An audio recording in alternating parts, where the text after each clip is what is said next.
Hey everybody, what's up? Just wanted to show you a quick example of exactly why you need to get out there and test out your gear before you go hike the AT. As you can see, I have my rain fly in my hammock up here, and this is the first time I've tried this fly with this hammock. And if you look there, right in front of you, you will notice that it is about 6 inches too short. Now here's a little trick from the trail for you. I know it works because it rained a little bit last night. I figured out I can just take my Mountain Hardwear rain jacket here, throw it up on there,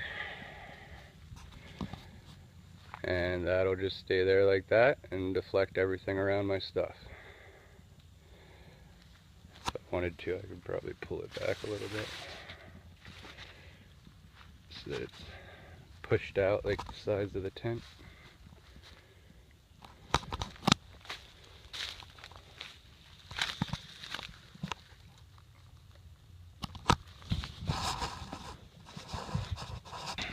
There you have it.